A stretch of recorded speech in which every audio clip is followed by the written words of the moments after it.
Hi there, traders. Welcome to Currency Watch. We're going to go through the trades we had today in the Euro odd and Great Britain odd. It was an interesting day of trading, and I'm very optimistic about this week and the rest of the year next week because we have a little bit of volatility in the markets. There's something to do, and now we can start bringing the pips home. Let's go through first off the Euro odd trade. In this trade, we had a clean entry. It looked like we were going to get in really early around 4:15, just like the Great Britain odd, but we did not get the entry. And the entry wasn't a pure entry until 6:15 when the price to enter was 143.70. And after we entered, the pair did just promptly go straight down in a line, and a little bit nerve-wracking at that point.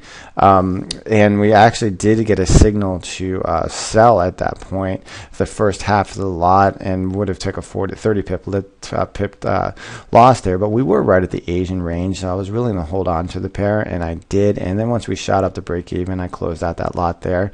So it saved a nice 30 pips at that moment. And then you can see the pair just continued to march higher. Closed at the European close, because that's basically what I do at the weekends for 10 pips. And it looks like it's probably added 2 more pips at the moment, so it's nothing big. Basically, once European markets close on the weekends, we have a tendency to switch, just generally slide sideways. And now that trade is done and only made about 10 pips. But let's go through the Great Britain odd trade, because this is a different trade on its own little roundabout. We had an entry right away at 170.23, and then from that point on, we just continued to march down lower. Closed the first half of the trade minus 29 pips, and that was just because we were having a major trend line break here, and it looked like the whole world was falling apart. And then at the end of the trade, where I closed out before we had this run up, which is very disappointing. That was a clear-cut signal to close. We had a definite negative candle closing below the Asian range, and that it's actually not. That's one of those few that's a judgment call, and I just decided that was time to close that position.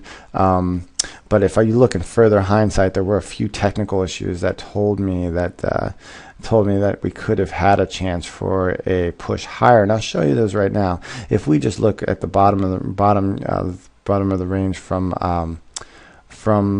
the Asian and European, you can see that the pair had been finding support at that let's say this 169.60 level. You can see it found support there once, twice, or resistance. And now that the pair was on it, it was finding support at those levels.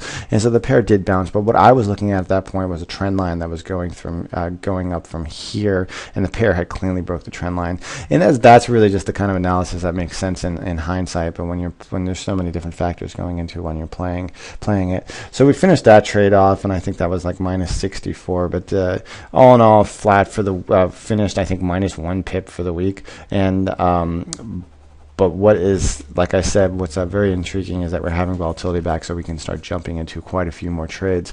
I'm not going to go through all the here and there's about the different pairs. You can see that on the weekend wrap if you really want to watch it.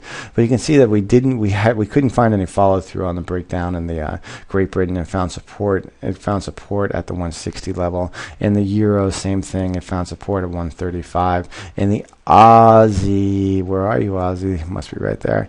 The Aussie couldn't get any lower than the 194, it's like 194.80 level, and it found some support there. So we didn't have the follow through that I was looking for, and if we had that, then we could have really had some momentum in those trades that we took today. But